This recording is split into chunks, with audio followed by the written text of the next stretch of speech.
Bienvenue au cours de méthode de recherche en psychologie. Nous avons parlé de ce qu'est une bonne théorie et du cycle théorie-donnée, évidemment.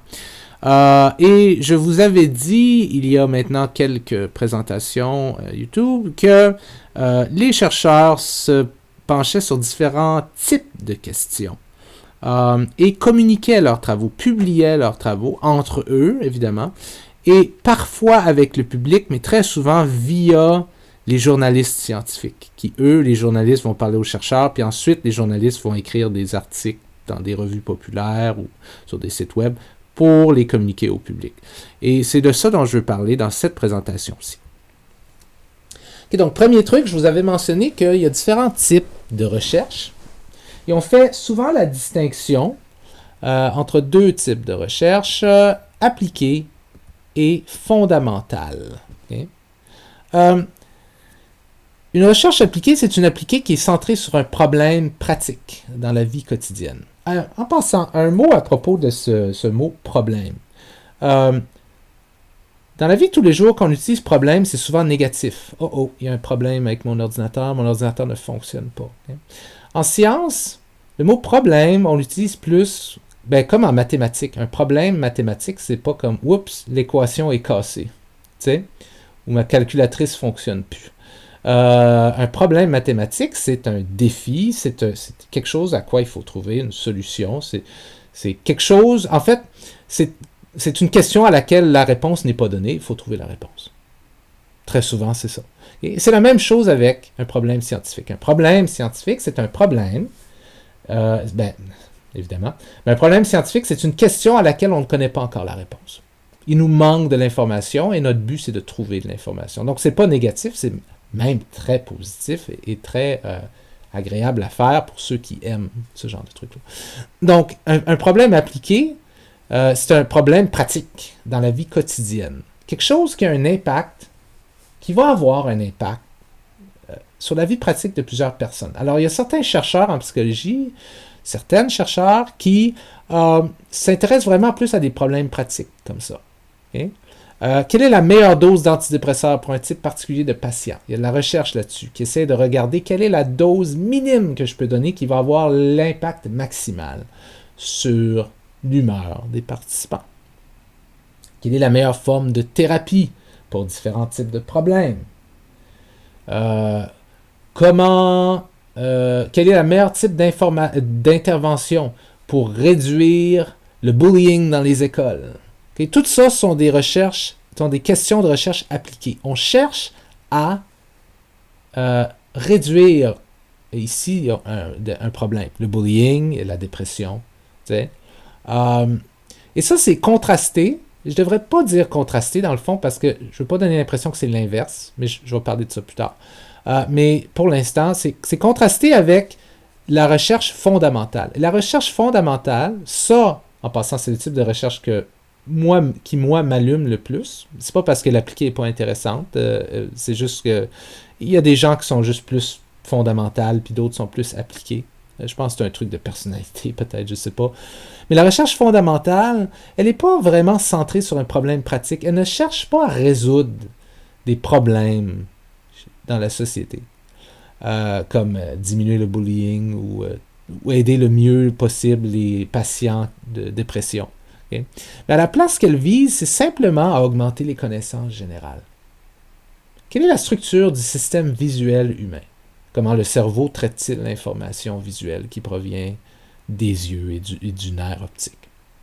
Comment se développe la mémoire chez l'enfant entre 0 et 10 ans? À travers quel stade est-ce que l'enfant passe entre 0 et 10 ans dans son développement, dans sa capacité d'encoder de l'information en mémoire, aller la rechercher en mémoire, l'utiliser, juger comment bon il est ou elle est à se souvenir d'informations. Tu sais, comment ça se développe, ça? Entre 0 et 10 ans, par exemple. Voyez-vous comment ces deux questions-là ne visent pas à aider quelqu'un? On cherche simplement à mieux comprendre l'être humain. Okay? Ça, c'est de la recherche fondamentale, comparativement à la recherche appliquée. La raison pourquoi tantôt j'ai dit que c'était pas une super bonne idée peut-être d'utiliser le mot contraste entre l'appliqué et la fondamentale, parce qu'ils ne sont pas des inverses l'un de l'autre. Okay? C'est comme deux motivations différentes qui sont extrêmement interdépendantes l'une de l'autre. Dans le sens où, très souvent, la recherche fondamentale va offrir un point de départ pour la recherche appliquée. Ça veut dire que des fois, on va découvrir quelque chose en recherche fondamentale qui va mettre la puce à l'oreille à certains chercheurs appliqués. Ils vont essayer de voir si on peut appliquer ce qu'on a trouvé pour aider quelqu'un. Par exemple, si je fais de la recherche sur la mémoire, le développement de la mémoire chez l'enfant, puis je trouve certains trucs, là, quelqu'un qui est plus genre appliqué pourrait dire « Ah, ce que tu as trouvé là, je pense que ça pourrait être utilisé pour mieux diagnostiquer les enfants qui ont des troubles de mémoire à court terme à l'école. Puis là, mieux les aider.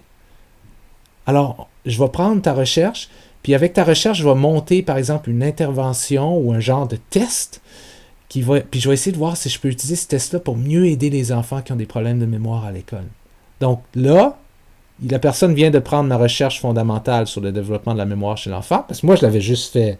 C'est pas de la recherche que je fais pour de vrai, là, en passant ça. Mais dans l'exemple, oui. Donc, la personne... Moi, j'aurais juste fait cette recherche-là, juste pour mieux comprendre le développement de la mémoire chez l'être humain pendant l'enfance. Mais cette personne-là l'utiliserait dans le but d'aider. Okay? Donc, très souvent, la recherche fondamentale offre un point de départ pour la recherche appliquée. Et l'inverse, c'est tout aussi vrai. Dans le sens où cette personne-là pourrait me dire « Hey, j'ai utilisé ta recherche fondamentale pour inventer un genre de test diagnostic pour essayer de mieux diagnostiquer les enfants qui ont des troubles de mémoire à l'école. Puis ça a fonctionné, on a réussi à mieux aider ces enfants-là. » Puis là, il pourrait dire « Mais sais-tu quoi? C'est bizarre. C'était moins efficace avec les filles qu'avec les garçons. » Et là, moi, ça pourrait me dire « je me demande c'est quoi le lien entre le développement de la mémoire chez l'enfant et la production de certaines hormones qui sont plutôt masculines versus des hormones qui sont plutôt féminines. Okay? Puis là, ce que je ferais, c'est que je commencerais à faire des tests fondamentaux où je veux juste comprendre comment le développement de la mémoire interagit avec les hormones sexuelles. Okay? Mais là, j'essaie plus du tout d'aider quelqu'un. J'essaie simplement de comprendre le lien entre le développement d'une capacité cognitive humaine, la mémoire, et les hormones. Simplement pour mieux comprendre. Mais ça a été déclenché par le fait que quelqu'un d'appliqué m'a dit « C'est quoi, ça fonctionne moins bien pour les filles que les gars. » Ça m'a donné une idée. Une des différences entre les gars et les filles, c'est les patrons hormonaux.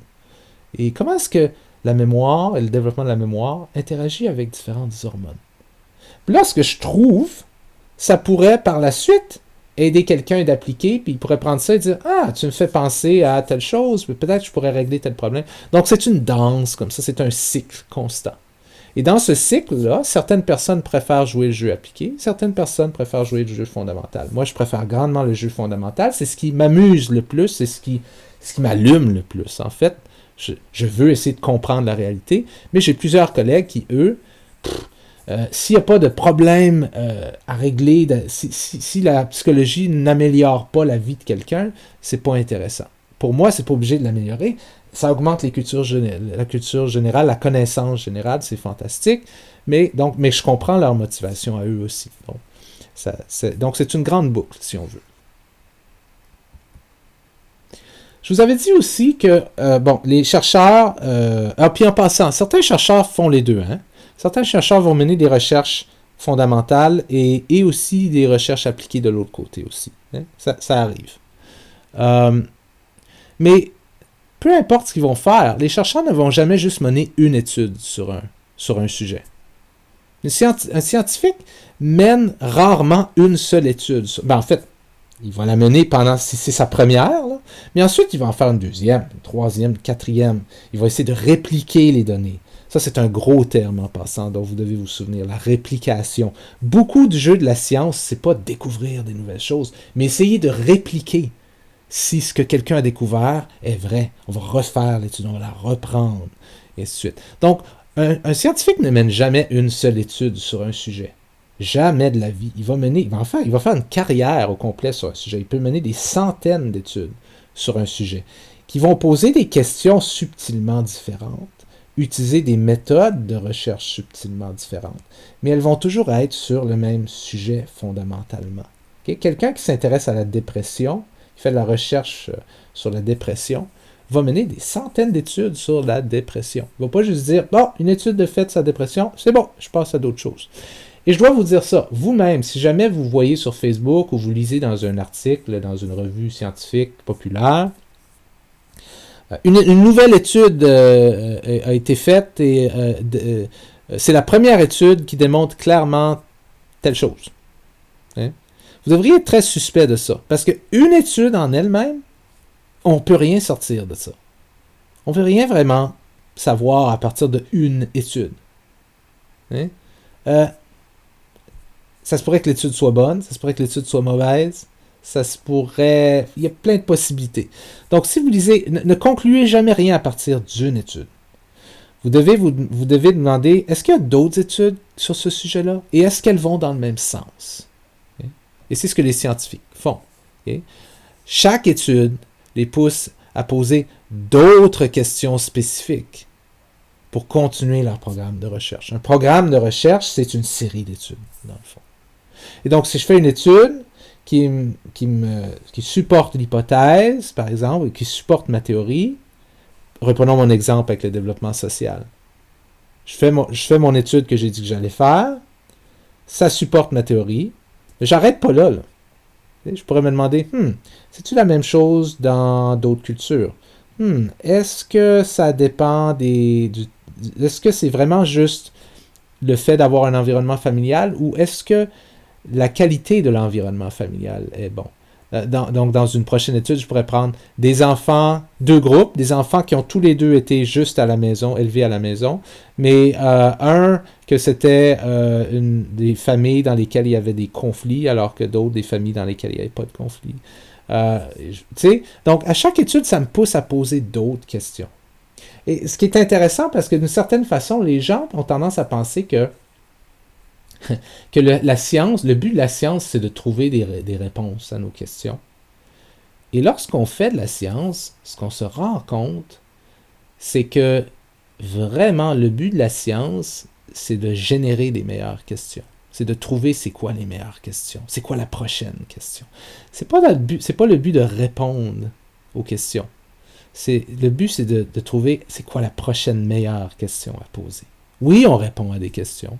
Oui, on obtient de l'information. Oui, on apprend des nouvelles choses en faisant de la recherche. Mais ces nouvelles choses, ultimement, on les utilise dans le but de pousser la prochaine question pour aller plus loin. Donc, c'est sans fin, ce truc-là. Entre autres, les chercheurs sont intéressés aux conditions limites d'un phénomène. Okay? Lorsqu'on trouve un phénomène, comme par exemple, je reprends mon exemple de l'environnement social, okay? L'environnement familial. On a fait une étude qui suggère que oui, c'est vraiment l'environnement familial, comparativement à l'environnement des pères, à l'école, qui mène le plus le développement social des enfants. Okay? Si vous cherchez le responsable du bon développement social des enfants, c'est dans la famille, c'est pas chez les amis. OK. Là, disons qu'on trouve ce phénomène-là. Puis disons qu'il y a plusieurs études qui ont démontré ça. OK? Là, on se dit, OK, donc ce phénomène-là semble être vraiment bien établi. Le phénomène, c'est qu'il y a quelque chose à propos de la famille qui mène vraiment le développement, qui impacte positivement le développement social de l'enfant. Là, on pourrait se demander, c'est quoi les conditions limites de ce phénomène-là? Ça veut dire que jusqu'où on peut pousser ça? Je peux reprendre mon exemple de tantôt. Ça fonctionne-t-il si la famille est dysfonctionnelle? Ou est-ce que cet effet-là s'arrête quand la famille est dysfonctionnelle? Est-ce que si la famille est dysfonctionnelle, l'environnement familial n'a plus un bon impact sur le développement social de l'enfant? Est-ce que ça fonctionne mieux chez des grosses familles que des petites familles? En d'autres mots, est-ce que des enfants qui ont 10 frères et sœurs ont un meilleur développement social que des enfants uniques? Les deux ont un environnement familial. Les deux seraient restés à la maison, ne seraient pas allés à la garderie. Mais est-ce que la taille de l'environnement familial est importante? Est-ce qu'une autre condition limite serait, par exemple, le niveau socio-économique? Est-ce que ça fonctionne aussi bien chez les familles pauvres que chez les familles riches, que chez les familles de classe moyenne? Donc, voyez-vous, ce que je fais, c'est que je prends ce phénomène de départ qui est, il semble y avoir quelque chose à propos du fait que si tu es élevé vraiment majoritairement dans ta famille et non pas dans la garderie, tu vas avoir un bon développement social. Puis là, ce qu'on fait, c'est qu'on prend ce phénomène-là, qu'on croit avoir observé, puis on essaie de voir on essaie de le casser. On essaie de voir où est-ce qu'on peut l'amener que ça ne va plus fonctionner. Qu'est-ce qui arrive si on l'amène? Qu'est-ce qui arrive si c'est des familles dysfonctionnelles? Ça fonctionne-tu encore? Qu'est-ce qui arrive si c'est des familles plus petites, comparativement plus grandes? Ça fonctionne-tu encore? Qu'est-ce qui arrive si c'est des familles fonctionnelles, mais pauvres? Est-ce que ça fonctionne encore? Qu'est-ce qui arrive si c'est des familles riches, mais dysfonctionnelles? Ça fonctionne-tu encore? On essaie vraiment de voir c'est quoi les conditions limites. À partir de quel point est-ce que le phénomène ne va plus fonctionner? Puis ça se peut qu'on trouve que, sais-tu quoi, une condition limite, c'est faut que la famille soit fonctionnelle. OK? Si la famille est dysfonctionnelle, l'enfant est mieux d'aller à la garderie, il va avoir un meilleur développement social. Donc notre théorie, comme quoi l'environnement familial est le facteur le plus important pour le développement social des enfants, il est vraiment limité à des familles qui sont fonctionnelles. Si la famille est dysfonctionnelle, ça ne marche pas, puis c'est mieux que l'enfant à la garderie. Donc, les chercheurs s'intéressent énormément à ça, aux différentes conditions limites. À essayer de voir ce qu'on a trouvé, ça s'applique spécifiquement à qui? Est-ce que ça s'applique à des âges spécifiques? Ça s'applique-tu à des contextes spécifiques? Y a-t-il des contextes, des âges ou des types de personnes à qui ça ne s'applique pas? Hein? Un autre exemple pour à qui ça s'applique, on pourrait par exemple trouver que peut-être que l'environnement familial, donc l'environnement familial serait le plus gros facteur, je commence à me tanner à dire ça, là. Désolé, je me répète beaucoup, pour le développement social, mais c'est-tu la même chose chez les petits gars que les petites filles? Là, peut-être qu'on trouverait, c'est majoritairement chez les petites filles. Les filles ont un meilleur développement social si elles ont été gardées à la maison. Mais chez les gars, qu'ils ont été à la garderie ou à la maison, ça ne change pas grand-chose. Donc là, ça serait une autre condition limite. Donc les chercheurs s'intéressent énormément à ces conditions limites-là, ce qui fait qu'ils génèrent plusieurs projets de recherche, plusieurs études sur un même phénomène. Bon, les chercheurs publient leurs recherches. Ils publient leurs travaux dans des journaux scientifiques. Hein? Ces journaux scientifiques-là, c'est pas comme des revues scientifiques populaires que vous pourriez trouver à la librairie puis que vous pouvez acheter ou auxquels vous pouvez vous abonner sur des sites web, Québec Science et ainsi de suite. Okay? Des journaux scientifiques, la différence, une des grandes différences entre des journaux scientifiques comme ça et des revues scientifiques populaires, c'est que ces journaux scientifiques-là utilisent le processus de révision par les pairs avec anonymat. En anglais, vous avez peut-être déjà entendu parler de peer-reviewed. Peer-reviewed, c'est le processus de révision par les pairs. Et c'est extrêmement important. À quoi consiste ce processus-là? Vous êtes un chercheur, vous avez fait une recherche, vous avez trouvé des choses, vous écrivez un manuscrit pour un article scientifique que vous voulez envoyer dans un journal scientifique, okay? Pas une revue scientifique populaire, mais un journal scientifique. Vous l'envoyez à l'éditeur, okay? Puis lui, il ne fait pas juste le lire et dire « Hey, c'est bon, je publie ça ». Lui l'envoie à 2 ou 3 experts ou expertes dans le domaine. Et ces experts et expertes dans le domaine lisent votre manuscrit, dans lequel vous dites c'est quoi qu'on a fait, c'est quelle méthode qu'on a utilisée, c'est comment qu'on a analysé les données, pourquoi qu'on a fait cette recherche-là, qu'est-ce qu'on en conclut, etc. Et ils évaluent votre manuscrit. Est-il pertinent? Est-ce que c'est bien fait? Est-ce que c'est mal fait? Y a-t-il des forces? Y a-t-il des faiblesses? Est-ce que les données sont bien analysées? Y a-t-il des erreurs? Est-ce que vos conclusions sont bien écrites? Est-ce qu'elles sont justifiées? Et là, ces 2 ou 3 experts renvoient leurs conclusions à l'éditeur qui dit bon, voici ce qui arrive extrêmement rarement. Ils vont dire c'est super bon, je vous recommande de publier ça dans votre journal. Voici ce qui arrive le plus souvent. Il y a trop de problèmes avec ça, c'est pas assez bien écrit, les données sont mal analysées, je vous recommande vraiment pas c'est pas de la bonne qualité, je vous recommande pas de publier ça dans votre journal.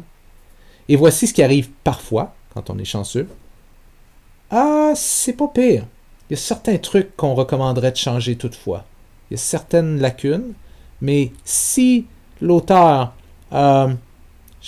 modifierait ces lacunes-là, changerait certains trucs, on pense que ça pourrait être une bonne publication dans votre journal. Okay? Donc, très souvent, c'est juste rejeté. Presque jamais est-ce que c'est accepté tout de suite. Et parfois, si on est bien chanceux, et c'est ça qu'on vise le plus souvent quand on soumet des manuscrits, parfois ça revient en disant, en anglais on dit un revise and resubmit. Et ça c'est une bonne nouvelle, ça veut dire, si on fait des changements, ça pourrait être publié. Okay? Donc ça c'est très différent qu'une revue scientifique populaire, où un journaliste scientifique écrit quelque chose, donne ça à son boss ou à sa boss, et elle dit, ok, c'est bon, on publie ça. Très, très, très, très différent. Le but du processus est d'empêcher les travaux peu pertinents ou mal conduits d'être publiés. On veut empêcher les recherches qui ont été mal faites d'être publiées. On veut empêcher les recherches qui ont utilisé des mauvaises analyses statistiques, des recherches qui ont mal intégré tout ce qu'on sait au niveau théorique sur le domaine. Parce que ces recherches-là viendraient brouiller les cartes, viendraient faire en sorte que les gens les liraient, puis ensuite auraient une mauvaise impression de ce qui est réellement le domaine, et ça donnerait des données qui sont faussées ou des conclusions qui sont faussées. Et ça risquerait de brouiller les cartes pour les futurs chercheurs. Bref, ce processus-là, c'est d'essayer de faire que ce qui va être publié est le plus proche possible de la parfaite science. La science, la psychologie scientifique qui est la mieux menée, la mieux conduite, la mieux faite. Okay? Et une fois que ça a passé, imaginons que ça passe, vous avez fait des révisions, vous avez fait des changements, le manuscrit est beaucoup mieux, les éditeurs et les experts sont contents des changements que vous avez faits, vous renvoyez ça, ça se publie, vous êtes content. Là, d'autres chercheurs peuvent citer votre publication, peuvent citer vos travaux, peuvent se baser sur vous pour aller plus loin. C'est pour ça que c'est important, parce que eux vont se baser sur vous pour générer d'autres idées, d'autres concepts, et ainsi de suite. Il faut s'assurer que ce que vous avez fait est parfait. Si c'était pas parfait, si c'était mal fait, puis ça a été publié quand même, bien, ça va fausser les idées des prochains chercheurs. Les chercheurs peuvent aussi les critiquer dans un autre article. Quelqu'un pourrait écrire tout un article qui critique votre article. Bref, tout est ouvert au débat et à la critique. Ça, c'est le jeu de la publication des recherches en sciences et en psychologie. C'est une très grosse partie de ce que veut dire être un chercheur en psychologie.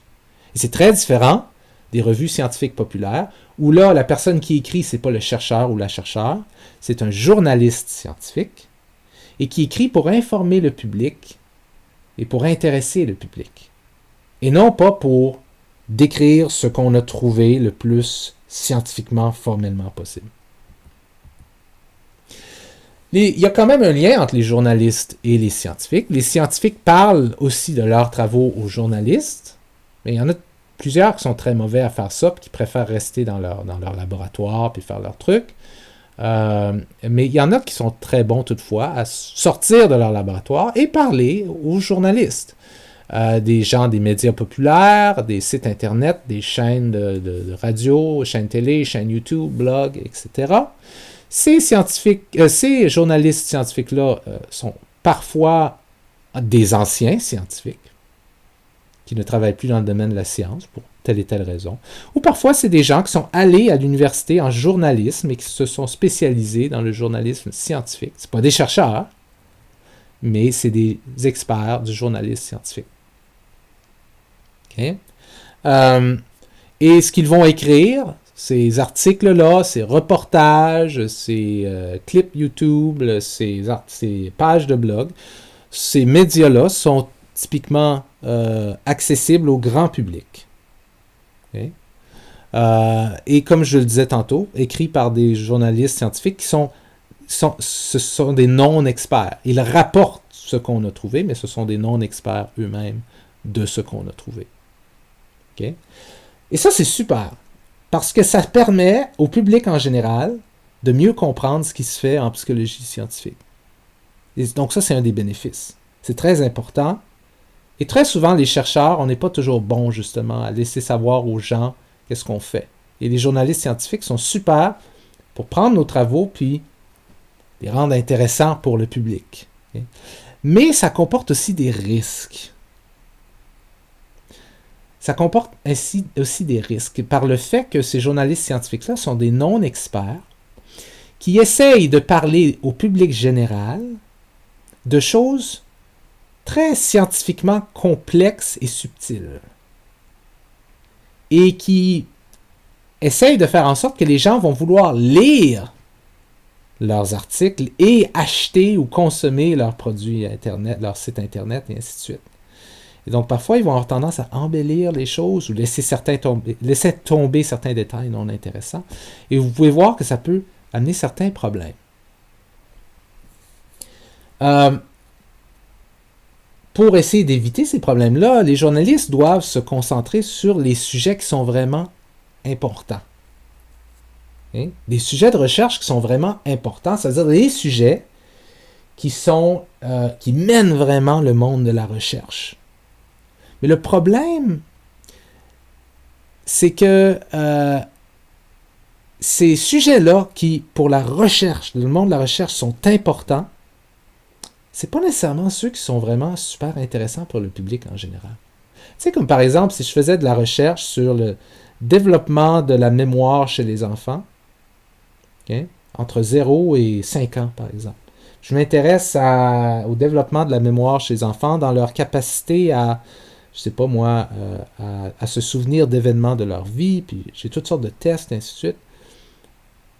Moi, ça peut m'intéresser, mais le public pourrait dire « Ouais, mais c'est pas super intéressant, ça. À la place, on aimerait savoir d'autres choses à propos de la mémoire chez les enfants. Pas vraiment ce que toi, tu fais. » Donc, même si ma recherche serait vraiment importante, le public pourrait ne pas trouver ça intéressant. Pas parce que le public est stupide, parce que si vous êtes pas des scientifiques et vous faites pas de ça votre passion et votre job, ben, c'est normal que ça vous intéresse moins. Okay? Et donc, les journalistes sont pris au milieu, sont pris entre l'arbre et l'écorce, si on veut.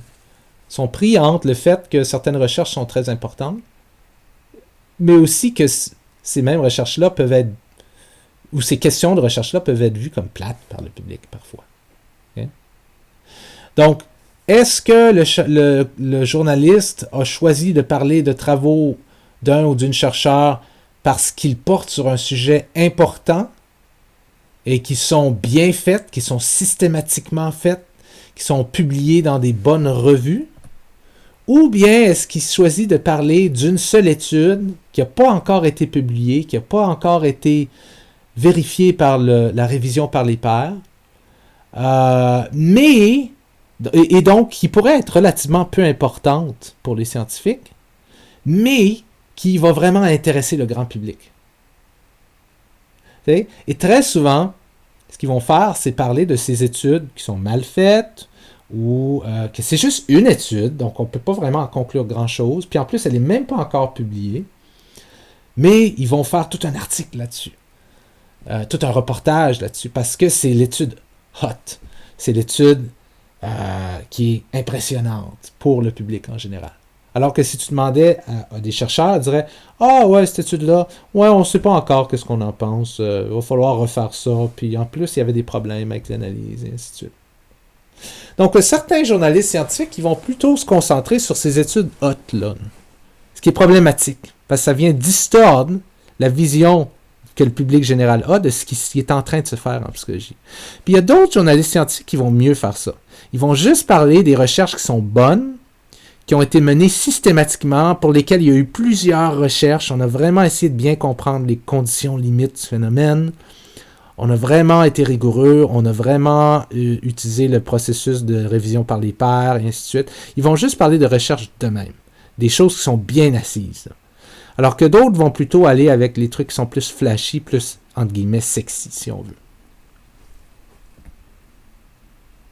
Et le problème, c'est vraiment la recherche de sensationnalisme. Alors que le premier, ici, est intéressé à la substance, le deuxième est intéressé au sensationnalisme. C'est pas comme si le journaliste scientifique qui est intéressé au sensationnalisme est méchant, okay? et joue avec sa moustache en faisant un rire démoniaque, en disant « je vais distordre la science ». C'est pas ça, on le comprend. Il ou elle travaille pour une revue populaire qui a comme but de se vendre. Et fondamentalement, de faire de l'argent. C'est pas d'argent qui rentre, il n'y a plus de revues scientifiques. Donc, c'est normal qu'on veuille rendre notre article plus sexy, plus attirant, plus sensationnaliste. Complètement normal. Mais c'est un problème, parce que ça vient distordre ce que les gens en général vont comprendre de la science, de la recherche en psychologie.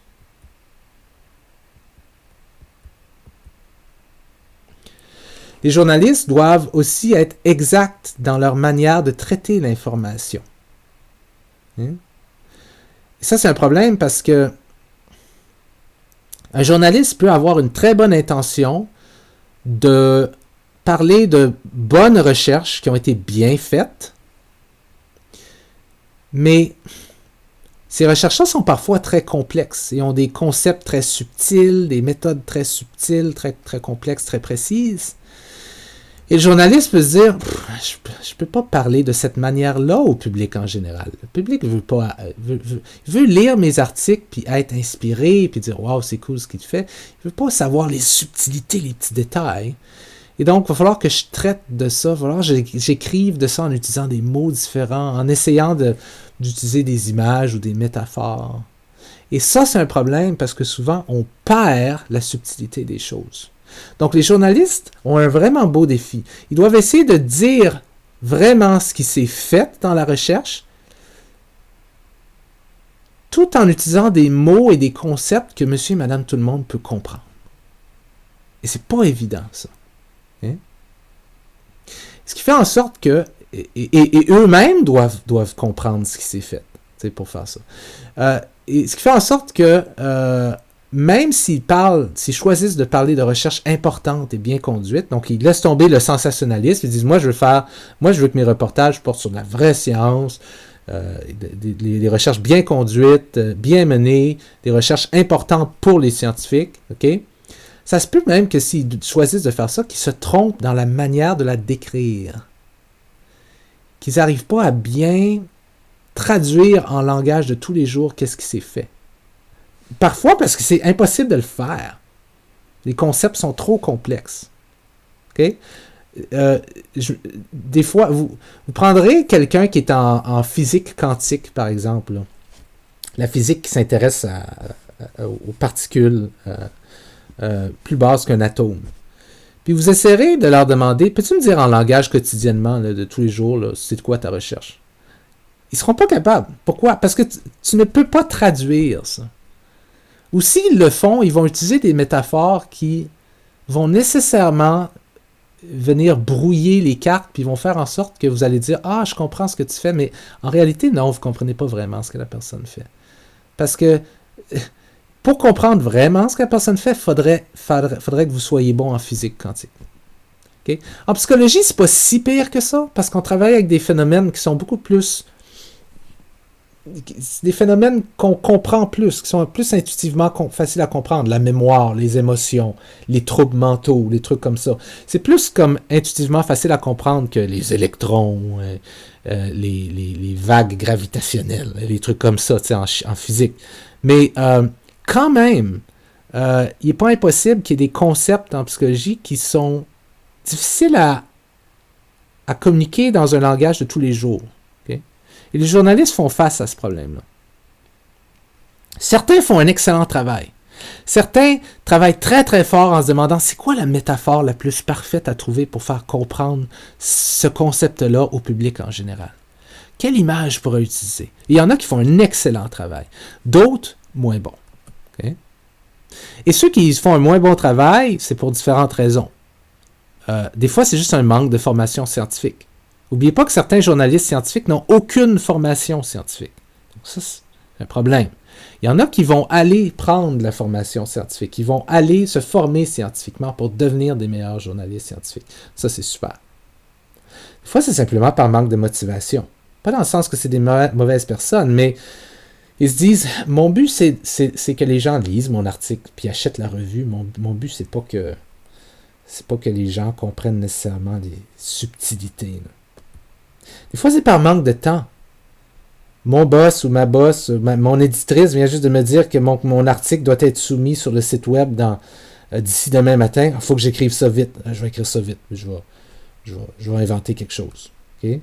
Je vais écrire quelque chose qui fait du sens. Mais ce qui fait du sens, ce n'est pas nécessairement quelque chose qui traduit réellement le vrai état de la recherche scientifique dont le journaliste voulait parler. Des fois, c'est par un désir de rendre l'information la plus facile à comprendre. Ce qui est bien, c'est très bien d'essayer de rendre l'information la plus facile à comprendre, mais des fois, on dépasse une limite qui fait que on simplifie trop les choses et on ne gagne plus à ce que les gens comprennent mieux. Des fois, à trop simplifier les choses, ce que les gens comprennent, c'est une version complètement distorsionnée. On appelle ça en anglais « dumbing it down ». Okay? Il y a une différence entre vulgariser, rendre quelque chose, faire en sorte que les gens peuvent mieux comprendre, vulgariser, et « dumbing it down », ou bien rendre les choses tellement trop simples que tout le monde comprend, hein, mais ce qu'il comprend, ça n'a plus du tout rapport à la réalité. Okay? Je pense que c'est mon dernier point. Oui. Alors, l'exemple de l'effet de Mozart, je vais vous en parler dans une prochaine présentation parce que l'exemple de l'effet Mozart, c'est un exemple parfait de journaliste scientifique qui a mal tourné. Mais je garde ça pour une prochaine présentation. Ciao!